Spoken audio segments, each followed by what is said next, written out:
Shalom Bapak dan Ibu sekalian, selamat datang kembali di acara Bincang-Bincang GSKI Gajah Mada bersama saya Tamara. Bapak dan Ibu sekalian, hari ini akan menjadi perbincangan yang menarik karena topik kita hari ini kita akan berbicara mengenai pahala. Pahala, agak aneh ya Bapak dan Ibu sekalian ya, apakah di kekristenan mengenal istilah pahala? Apakah kita sering mendengar kata pahala tapi kalau di kekristenan agak jarang. Hari ini kita akan mendalami tentang tema pahala atau yang ada istilah lain di kekristenan kah gitu. Dan tentunya Bapak dan Ibu sekalian menanti-nantikan dong saya bersama siapa narasumbernya hari ini. Tentunya Bapak dan Ibu sekalian juga sudah kenal dan sudah agak lama juga tidak nongkrong bareng di bincang-bincang GSKI Gajah Mada. Pak Robson Samosir, selamat malam Pak Robson. Siap, terima kasih buat undangannya. Terima kasih kembali sudah datang. Siap. Kelihatannya sehat nih Bang Sehat, Robson. puji Tuhan, Puji Tuhan. aman, semuanya bisa dilewati. Semuanya bisa dilewati, amin. Jadi bincang-bincang kita hari ini tuh kita mau bicara soal pahala. Ya. Mungkin saya akan cerita sedikit nih Bang, karena saya sekarang kan lagi ada project di kantor nih ceritanya. Saya lagi mendalami suatu platform yang memang isinya mengenai sumbangan-sumbangan gitu, beramal, bersedekah gitu kan. Dan salah satu yang kita dalami adalah mengenai konsep beramal, memberikan sumbangan untuk mendapatkan pahala. Nah konsep ini ada di agama non-Kristen sebenarnya kan. Jadi dari yang saya dalami dan saya pelajari itu mereka mengatakan bahwa jika memang dalam kehidupan sekarang mereka melakukan suatu sumbangan atau melakukan amal itu mereka akan mendapatkan pahala. Pahalanya bisa di bumi sekarang ini ya kan atau bisa nanti setelah mereka meninggal pun. Jadi perbuatan atau amal baik yang mereka lakukan itu menurut mereka juga bisa merupakan tabungan jangka panjang. Jadi kalau kita ngomongnya pakai bahasa kekristenan kita tuh keselamatannya mereka setelah meninggal itu bisa ditentukan dengan pahala yang mereka dapatkan. Gitu, ceritanya kira-kira begitu. Nah ini menarik buat saya juga karena hari ini kita akhirnya jadi bisa membahas ini nih. Dilihat dari sudut pandang kekristenan. Apakah kekristenan itu sebenarnya memiliki konsep yang sama? Kita tahu mungkin enggak, tapi kita akan lebih dalam ini. Konsep pahala menurut Bang Robson dalam kekristenan, berlaku atau tidak berlaku? Ya, mungkin kalau di konteks kekristenan, istilah yang umumnya digunakan sebenarnya bukan pahala tapi upah. Kalau kita berbuat baik, itu kita pasti mendapatkan upah. Tetapi yang menjadi persoalan pokok atau persoalan utamanya adalah terkait dengan tujuan dari kita berbuat baik. Satu, yang kedua goalnya, ya atau goalnya, tujuan atau goalnya. Nah, kita sih nggak mengharapkan di sini bedanya. Kita nggak mengharapkan kita berbuat baik supaya kita bisa selamat.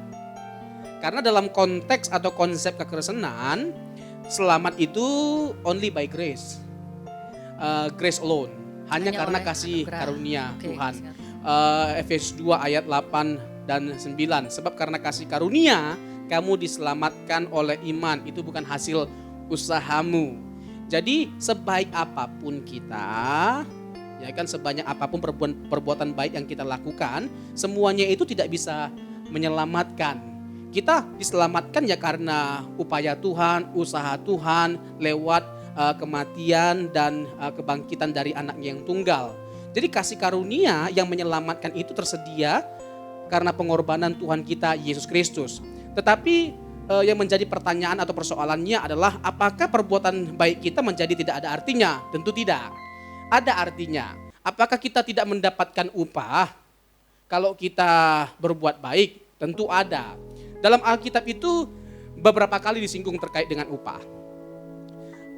Nanti kalau di surga ada mahkota abadi, mahkota kehidupan, mahkota kemuliaan, mahkota kebenaran, kemegahan. Nah ini semua mahkota berbicara tentang apa? Upah. Nah upah ini Tuhan anugerahkan bagi setiap kita dengan syarat. kalau kita setia, kalau kita hidup kudus di hadapan Tuhan, kalau kita taat dan lain sebagainya macamnya. Itu terkait dengan apa dan bagaimana nanti kehidupan kita ketika kita di sorga. Tetapi untuk sampai ke sorga itu berbicara tentang kasih karunia yang Tuhan anugerahkan melalui anaknya yang tunggal. Jadi intinya gini, kalau kita orang Kristen harus memandang perbuatan baik dalam pengertian seperti ini. Jadi kita selamat bukan karena perbuatan baik, tetapi karena kita sudah diselamatkan makanya kita berbuat baik. Sekali lagi ya, kita selamat bukan karena perbuatan baik, tetapi karena kita sudah diselamatkan, makanya kita berbuat baik. Nah, menjadi penting juga untuk kita persoalkan lebih lanjut, bahwa sebagai orang Kristen, tidak boleh kita berhenti, atau langkah kita tidak terhenti hanya pada waktu kita sudah menerima Kristus. Karena kasih karunia sudah diberikan bagi setiap kita, ya udah selesai semuanya. Tidak, kasih karunia tidak menghilangkan ketaatan. Kasih karunia tidak menghilangkan tanggung jawab atau respon. Justru tanggung jawab kita menjadi lebih besar ketika kita memilih untuk percaya Yesus. Kita menerima kasih karunia dan kasih karunia itu mendorong dan memampukan kita untuk kita menjadi seperti Tuhan Yesus. Itulah yang membuat dengan kita menerima kasih karunia, tanggung jawab kita menjadi lebih besar. Jadi kita terdorong untuk menjadi semakin lebih baik lagi. Melakukan lebih banyak perbuatan baik. Jadi kalau di kantor Bu Tam disarankan untuk melakukan perbuatan baik, itu dengan senang hati kita lakukan. Tapi yang beda adalah konsepnya. Kalau mereka berbuat baik dengan harapan mereka nanti diselamatkan. Nanti di akhir zaman, di akhirat ditimbang-timbang. Perbuatan baik sama perbuatan jahat, mana yang lebih banyak. Kalau lebih banyak perbuatan jahat, enggak masuk surga. Kalau perbuatan baik lebih banyak, baru masuk surga. Tetapi kalau kita boleh fair ini ya, kalau masuk surga atau tidaknya berdasarkan ukuran ini, sebenarnya enggak ada orang yang bisa masuk surga.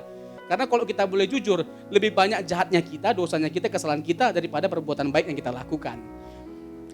Mungkin kita mundur sejenak, Ya. Bang. Kita redefinisikan lagi dulu perbuatan baik. Ya. Karena waktu saya cerita tadi, definisi perbuatan baik bagi orang-orang non-Kristen spesifik yang saya ceritakan tadi itu adalah beramal suatu benda. Amalnya tuh merupakan suatu benda. Dalam hal ini bisa berupa uang, bisa berupa barang ataupun apapun itu akan menjadi konsep perbuatan baik atau beramalnya mereka. Jadi yang kemarin yang barusan saya bahas ini masih merupakan konsep perbuatan baik dalam hal benda. Nah kan kalau definisi perbuatan baik yang dari tadi Bang Robson udah mulai buka, itu tentunya tidak hanya mengacu kepada benda. Dalam arti nih, saya mau ngomong, kita ngasih perpuluhan di gereja itu dianggap sebagai perbuatan baik. Kita ngasih nasi bungkus ke orang-orang di pinggir jalan diasumsikan sebagai perbuatan baik. Kita definisi ulang lagi nih Bang, berarti definisi perbuatan baik dalam kekristenan itu apa Bang? Sebenarnya ada kesamaan. Ya, apapun yang kita lakukan ya, ini secara umum, misalnya menolong orang itu baik. Misalnya membantu pekerjaan Tuhan itu baik. Tadi ya bersedekah dan lain sebagainya macamnya itu baik, itu semuanya baik. Tetapi kalau kita masuk dalam konteks kekristenan, tentu kita harus memahami baik itu dengan pengertian yang lebih luas cakupannya. Karena ketika kita melihat Alkitab, ya baik dalam konteks kekristenan itu dalam sebenarnya. Waduh, dalam sekali. Jadi sebagai anak Tuhan, kita harus memperkarakan motivasi kita. Contoh, ya kan, kalau kita memberi bantuan untuk jemaat, ya, kita menolong sesama orang Kristen, ya, itu baik. Tetapi menjadi tidak baik kalau kita punya motivasi yang salah, supaya kita dipuji, supaya kita dipandang hebat, ya, supaya orang memandang kita terhormat. Menjadi tidak baik kalau motivasinya salah. Makanya dalam konteks kekristenan, ya, yang paling penting itu adalah apa yang melatar belakangi kita dalam kita melakukan sesuatu. Jadi kita berbuat baik itu karena memang natur kita sebagai orang percaya. Efesus 2 ayat 10. Ya, kita diciptakan untuk melakukan perbuatan baik. Tuhan pada hakikatnya sebelum manusia jatuh dalam dosa menciptakan kita itu untuk kita berbuat baik. Apalagi setelah kita ditebus oleh Kristus, harus menjadi semakin lebih baik lagi. Nah, jadi melakukan yang baik dengan motivasi, ya, hal yang melatar belakangi kita itu adalah dua hal yang harus diperhatikan ketika kita melakukan sesuatu bagi orang lain. Karena itu sama dengan motivasi yang abang ngomong tadi, itu jelas. Kalau yang non Kristen jelas motivasinya dapat pahala ujungnya. Ya. Kalau kita motivasinya kita balik karena kita sudah diselamatkan, natur kita memang sebagai orang Kristen adalah seperti Kristus, berbuat baik itu akan menjadi suatu hal yang biasa, lumrah gitu ya. Oke. Sekarang pertanyaan saya gini, Bang. Kalau misalnya kita sudah selamat, sudah diselamatkan, kita punya natur berbuat baik. Ya, kalau saya nggak berbuat baik, emang terus saya jadi nggak selamat. Saya balik aja gitu pertanyaannya. Udah selamat, tapi terus sepanjang ini mengisi keselamatan saya nggak berbuat baik sih. Nggak jahat sih, Bang. Ya. Saya nggak melakukan kejahatan, tapi saya nggak merasa perlu berbuat baik. Yang penting saya tidak menjahati orang. Cukupkah itu, Bang? Ya, ini menjadi semakin lebih menarik sekali ya diskusi kita ini ya. Begini, tadi kan saya singgung ya konsep kebaikan dalam konteks kekristenan itu seperti apa dan bagaimana seharusnya kita mempraktekkannya. Semua orang pasti setuju bahwa selamat itu karena kasih karunia Tuhan, yang mana kalau Tuhan tidak mati nggak mungkin kita bisa selamat. Jadi diawali dengan kematian Kristus baru kasih karunia itu tersedia. Tetapi kasih karunia itu bukan tidak punya tujuan dan maksud. Ada tujuan dan maksud Tuhan di balik dia memberikan kasih karunia itu diberikan. Contoh nih ya, Titus 2 ayat 11 dan 12. Karena kasih karunia Allah yang menyelamatkan semua manusia sudah nyata. Ayat 12. Ia mendidik kita supaya kita meninggalkan kefasikan dan keinginan-keinginan duniawi, dan supaya kita hidup bijaksana, adil, dan beribadah di dalam dunia yang sekarang ini. Jadi kalau kita jadi Kristen, tetapi kita tetap aja dengan kehidupan lama kita, manusia lama kita masih menempel kuat, kita nggak meninggalkan kefasikan, keinginan-keinginan duniawi, kita nggak hidup bijaksana, kita nggak adil, kita sombong, ya itu artinya kita membuat sia-sia kasih karunia Tuhan itu diberikan bagi kita. Jadi bukan kasih karunia Tuhan itu tidak menyelamatkan bagi kita, tetapi kita yang tidak menghidupi kasih karunia itu sehingga pada akhirnya kita nggak terselamatkan. Sekali lagi ya, kasih karunia itu diberikan dengan tujuan. Jadi tujuan itu adalah supaya kita mengalami perubahan. Kalau tidak ada perubahan, yang pertama itu artinya kita nggak sungguh-sungguh percaya Yesus, nggak sungguh-sungguh mengasihi Yesus. Yang kedua, kita nggak sungguh-sungguh mengapresiasi atau menghormati atau menghargai kasih karunia Tuhan. Seharusnya begitu kita memandangnya. Oke, dalam konteks pertanyaan saya tadi berarti segala sesuatu kalau memang abang bilang udah otak ngomongnya mesti lebih to the point. Kalau memang pikiran mindsetnya udah bener, ya kan, pasti ada perubahan yang terjadi. Iya. Dan kalau perubahan itu terjadi pasti ada impactnya adalah ke orang lain. Iya betul. Ya kan, dalam bentuk perbuatan baik. Setuju. Kadang-kadang kita kan nggak melulu konteksnya duit ya Bang ya, karena kan mungkin zaman sekarang juga bapak dan ibu juga banyak yang lagi susah, memang cari uang lagi susah. Konteks perbuatan baik kita tidak mengacu melulu terhadap uang, ya kan?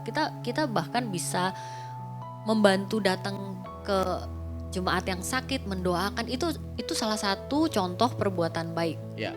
Balik lagi ke motivasi ya Bang ya. Motivasinya benar, pasti semua yang kita lakukan berkenan. Gitu ya Bang. Tapi saya sedikit dong, Abang ada cerita nggak, ada sharing sedikit nggak mengenai yang kita lagi ngomongin ini? Ya, tadi disinggung masalah pertobatan.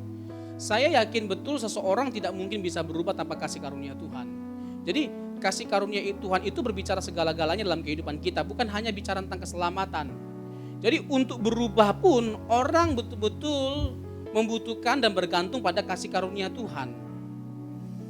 Kasih karunia Tuhan. Nah, bentuk konkret dari orang yang sudah menerima kasih karunia Tuhan adalah pertobatan. Pertobatan. Jadi dia ada niat, ada keseriusan atau komitmen untuk meninggalkan manusia lamanya. Tadi mudah marah, emosian orangnya, sombong, iri, dengki, gampang menjatuhkan atau orang lain, terus memandang rendah orang lain, dan masih banyak lagi ya. Nah, kita harus belajar untuk meninggalkan ini semua. Ya, ini bentuk dari keseriusan kita sebagai orang yang telah menerima kasih karunia Tuhan. Nah, kalau bicara tentang pengalaman hidup saya, ya jujur saja, saya tidak mungkin, ya saya belum bagaimana-bagaimana. Tapi hidup saya yang sekarang ini nggak mungkin seperti ini tanpa kasih karunia Tuhan gitu loh. Saya nggak bilang saya ini baik banget, tapi saya sebagai seorang muda yang dari dulu sudah betul-betul menjaga diri. Menjaga diri, saya tidak bergaul bebas, saya tidak seks bebas, saya tidak mabuk-mabuk, saya tidak mengkonsumsi obat-obatan, narkoba dan lain sebagainya macamnya. Dan ya saya bersyukur dengan saya mengerti kebenaran membuat saya lebih lagi berjuang. Ternyata semuanya ini belumlah cukup. Dan jujur saja saya bisa menangkap kebenaran ini setelah saya bergabung ya di Rehoboth. Ya, banyak sekali kita mendapatkan pencerahan dari Bapak Gembala senior kita terkait dengan kehidupan kekristenan, terkait dengan keselamatan, terkait dengan kasih karunia Tuhan. Jangan memandang diri kita sudah baik. Ini konteksnya kekristenan ya. Jangan memandang diri kita sudah baik hanya karena kita nggak merokok, hanya karena kita nggak mabuk. Ya kan, dulunya mabuk, sekarang nggak mabuk. Ya kan, dulu emosian, sekarang nggak emosian. Baik dalam konteks kekristenan bukan hanya seperti ini, tapi bagaimana kita berjuang menjadi seperti Tuhan Yesus. Ini kan ngeri. Ini kan suatu perjuangan yang tidak mudah. Jangankan jadi seperti Tuhan Yesus, baik aja belum tentu. Ya kan? Makanya ya kita belajarlah untuk berjuang menjadi baik dulu, baru kita berjuang untuk menjadi seperti Tuhan Yesus. Ya, tataran baik tadi itu yang tadi. Ya kan, bagaimana kita menjauhkan diri dari hal-hal yang gak baik gitu loh. Seperti ya seks bebas, pergaulan bebas, mabuk-mabukan, dan yang lain sebagainya macamnya. Ini kategori kita baik, tetapi tidak hanya berhenti di sini. Terus karena fokus kita adalah Tuhan Yesus. Kita bercermin kepada Tuhan Yesus. Nah, inilah yang membuat kita tidak pernah berhenti berjuang menjadi semakin lebih baik lagi dari hari ke hari. Karena kita bercermin kepada Yesus. Kalau kita bercermin kepada seseorang, ya kan? Seperti Bu Tamara bercermin kepada saya, ada alasan untuk Bu Tamara merasa lebih baik daripada saya. Karena terbatas. Saya baik, terbatas baiknya saya. Tapi kalau baiknya Tuhan Yesus, moral Tuhan Yesus, itu enggak terbatas. Jadi kita enggak pernah merasa lebih baik. Dan yang kedua, terus kita berjuang untuk lebih baik dari hari ke hari. Karena apa? Role model kita Tuhan kita Yesus Kristus. Gitu loh. Oke. Jadi kalau Tuhan Yesus sebagai role model kan kayaknya jauh banget gitu loh, kayak nggak kebayang gitu. Paling nggak kita ada satu sosok, beratnya menjadi pendeta adalah itu menjadi role model juga di dunia ini. Menarik. Bagi jemaat-jemaat. Saya boleh tambah ya. Oke. Begini, kalau bicara tentang hamba Tuhan, pelayan Tuhan atau pendeta, ini menarik. Pekerjaan terberat dari seorang hamba Tuhan atau pendeta itu menjadi teladan. Bukan bagaimana kita mengorganisir sebuah pelayanan dengan baik, mengelola keuangan yang baik, dengan manajemen keuangan yang baik, bagaimana kita membangun sebuah gereja yang besar dengan kapasitas gereja yang banyak, jemaat yang banyak. Pekerjaan terberat dari seorang hamba Tuhan itu bukan ini, tetapi bagaimana menjadi role model, bagaimana menjadi teladan.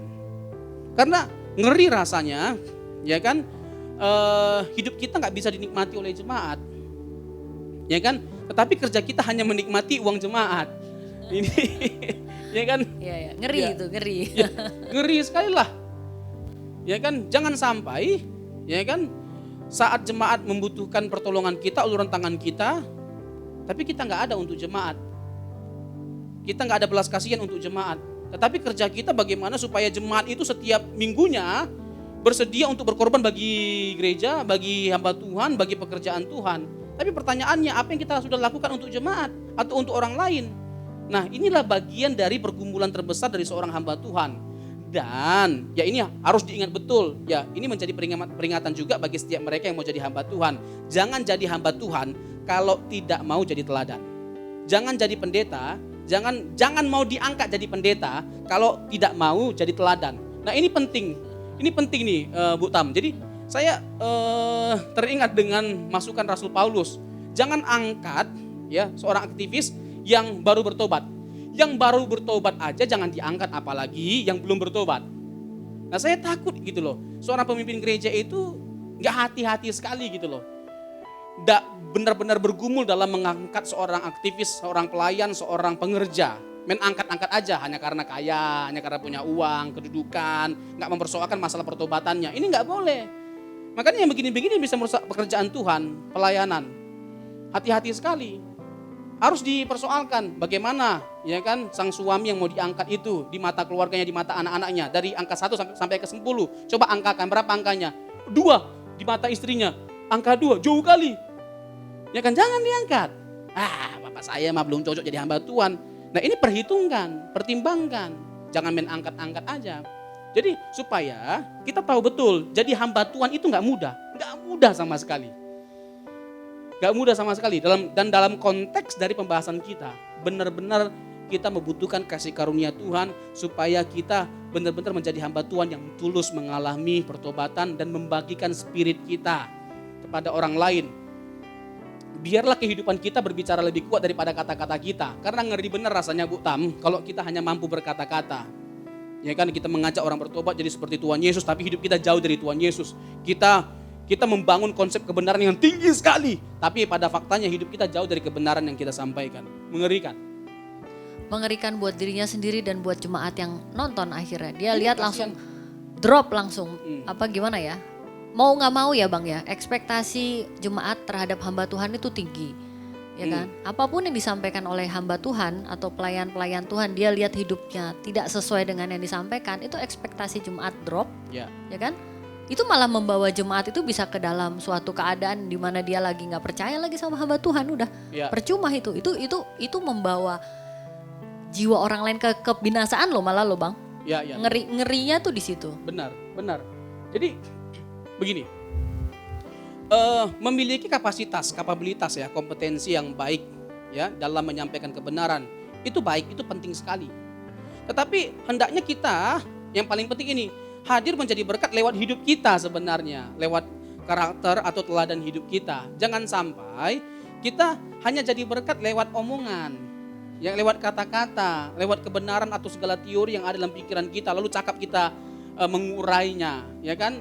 Tapi hanya di situ tok, sayang sekali gitu loh. Ada orang yang seperti itu, tapi itu mengenaskan gitu loh. Maaf kata, kalau memang dia nggak bisa jadi contoh, jadi teladan, nggak usahlah melayani. Ya kan masih merendahkan orang lain, ya kan tidak ada kasih. Yang kedua, yang ketiga tidak kunjung bertobat dari masa lalunya. Yang begini-begini ya harus hati-hati. Atau dia hanya cakap menyampaikan sesuatu karena saking pintarnya nih ya dalam menyampaikan sesuatu, ya dia menyembunyikan karakter buruknya, ya kan sifat buruknya lewat kecakapannya dalam menyampaikan kebenaran. Nah ini hati-hati sekali, ngeri sekali. Karena begini. Karena dengan talenta, dengan karunia-karunia, kita bisa sampai kepada puncak. Tapi hanya karakterlah yang membuat kita bisa bertahan di atas puncak.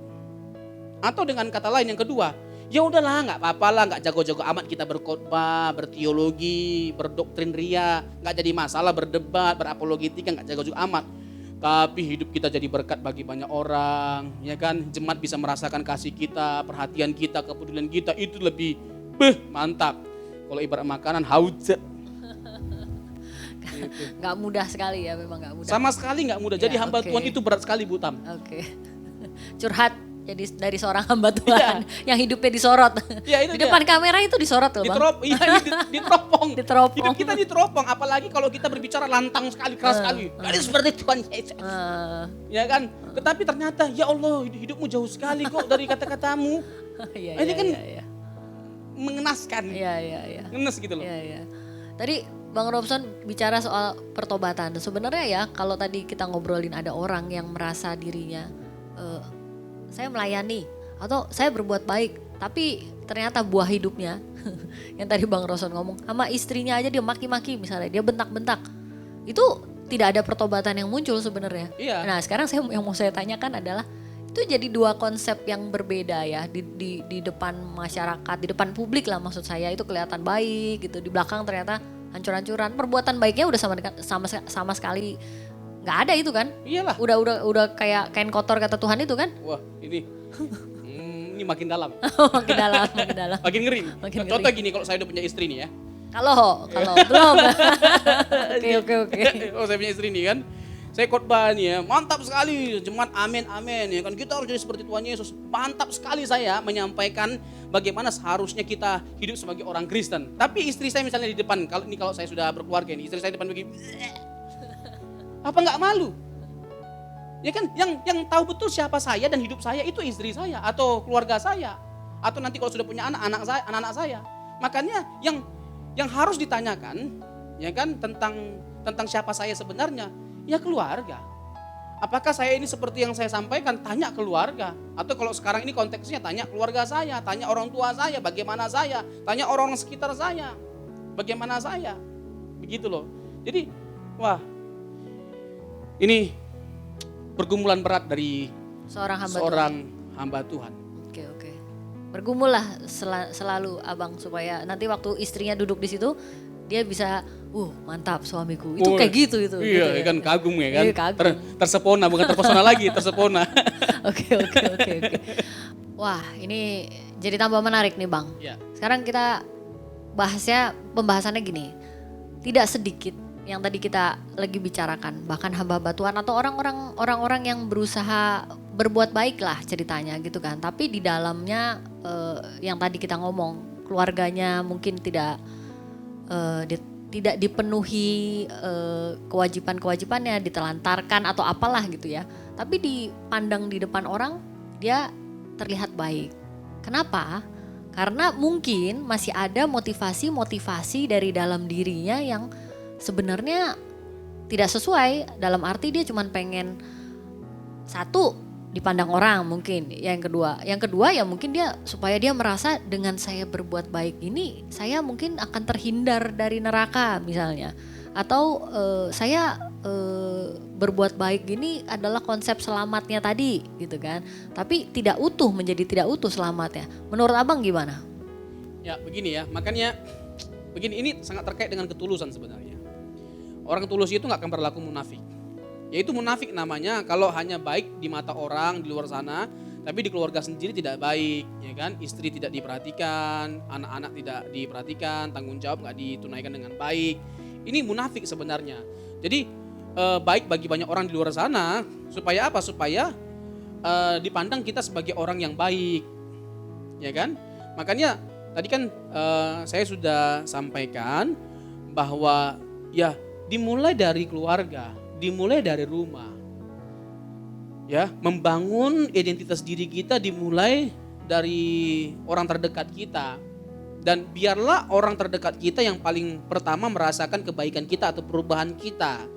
Kalau benar kita baik, ya lakukanlah segala sesuatunya itu dengan ketulusan, bukan dengan kemunafikan, bukan punya kepentingan yang nggak berkenan gitu loh. Ya itu jelas tidak baik lah kalau sampai keluarga ditelantarkan, ya kan, nggak dipenuhi tanggung jawabnya dengan baik. Karena saya pernah mendengar ada kesaksian seperti itu. Suami saya Pak Pendeta ini pelayan Tuhan, ini pengerja dia suaminya. Kalau sama orang itu baik sekali Pak Pendeta. Bahkan ya dalam hal memperhatikan orang lain, memberikan uang itu juga bisa sampai di tahap itu dilakukannya. Tapi sama saya, sama anak-anak saya, dia kurang care, kurang peduli, kurang perhatian. Dia kurang memenuhi tanggung jawabnya atau perannya sebagai seorang kepala rumah tangga, sebagai seorang suami. Itu kan sebenarnya, sedih sebenarnya. Kalau ada seorang hamba Tuhan, seorang pengerja seperti itu, sedih sekali. Nah jangan sampai seperti itulah, ya kan? Ya keluargalah satu, gimana ya bahasanya, keluarga itulah kelompok terkecil kita yang pertama kali yang harus kita perhatikan. Seseorang yang tulus berbuat baik itu pasti akan terlihat dimanapun dan kepada siapapun. Dari buahnya lah sebuah pohon itu dikenal.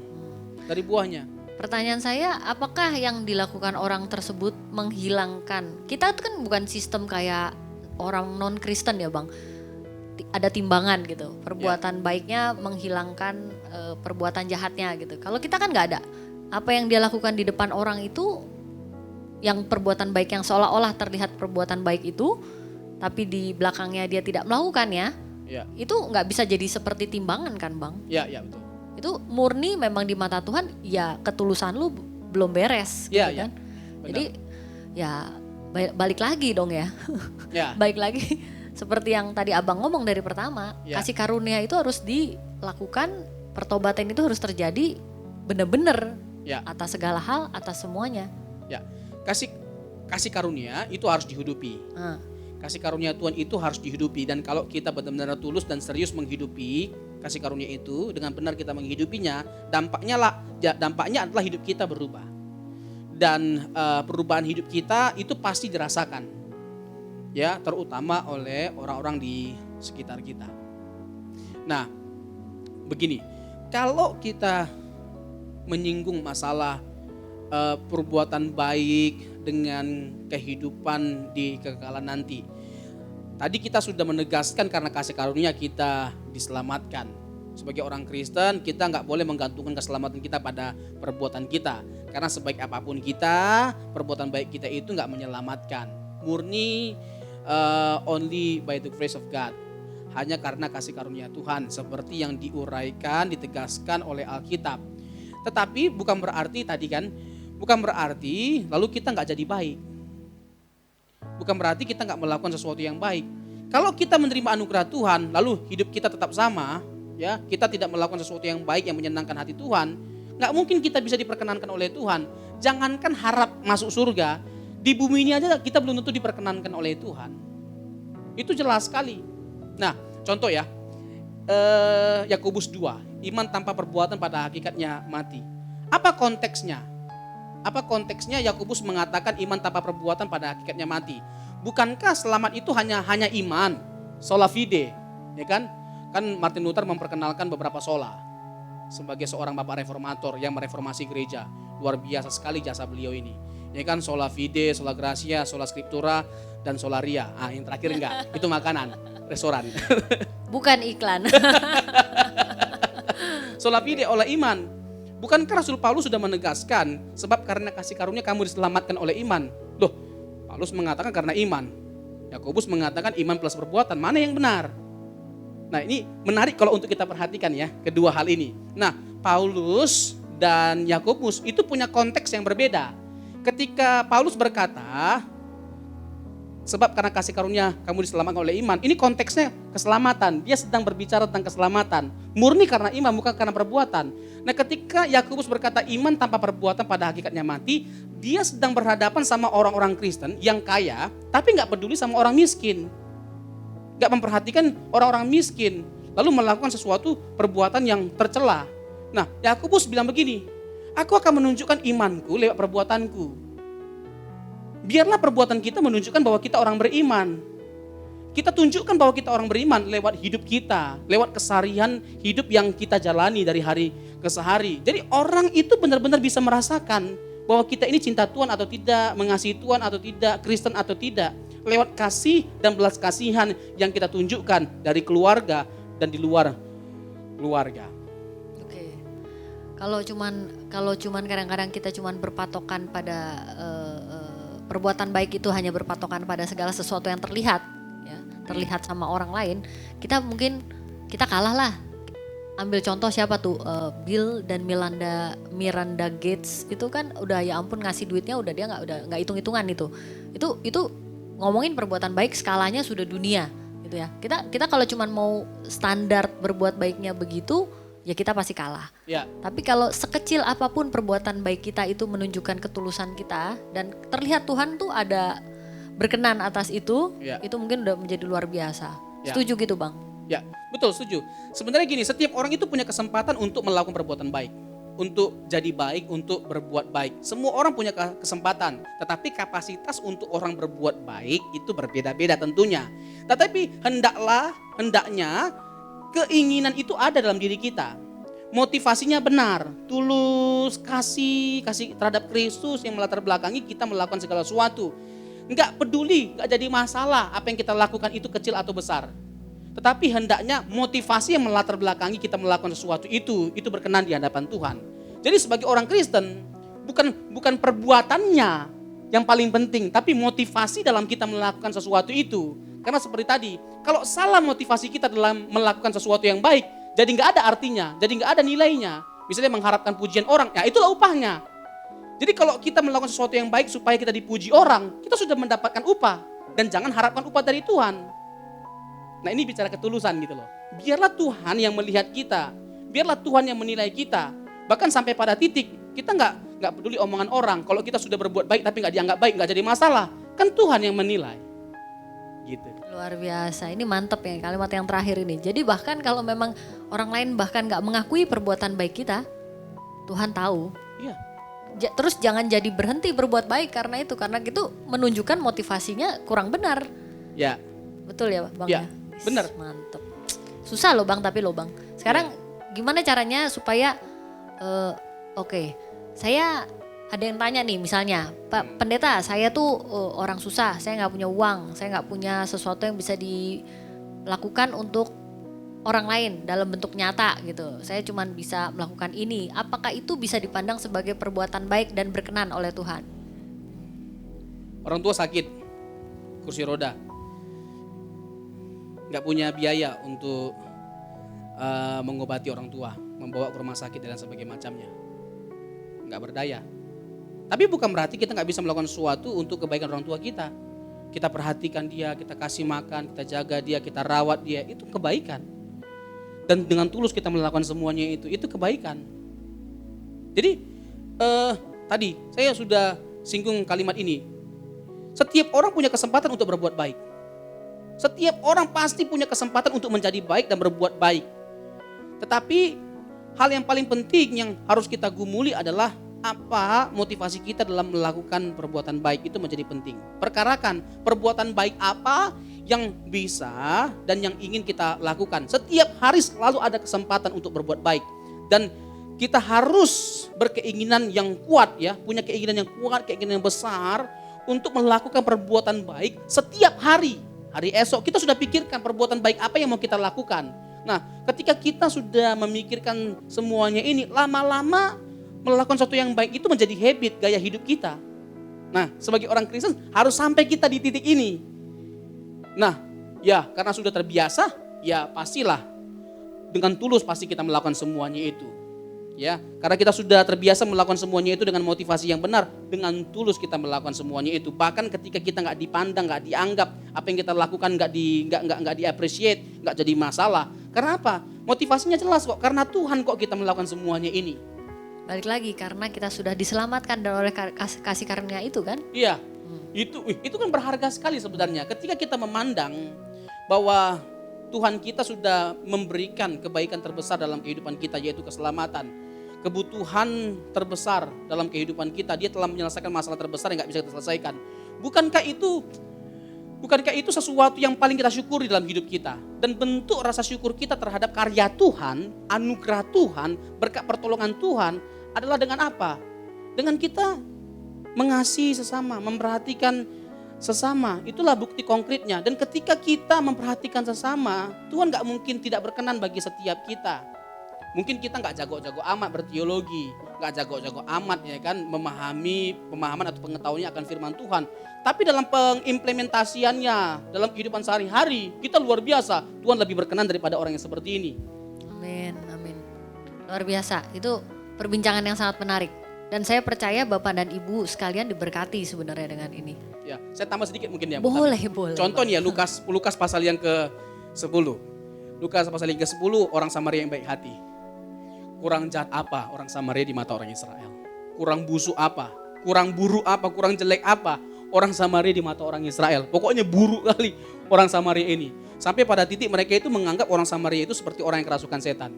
Tapi tahu nggak betapa menariknya ya kisah dari orang Samaria yang baik itu di Lukas pasal yang ke-10 yang diceritakan oleh Tuhan Yesus. Ketika ada yang terluka sampai hampir memati, dipukuli. Ya betul-betul gak berdaya, hampir memati. Ada imam yang lewat nggak diperhatikan, nggak ditolong itu orang.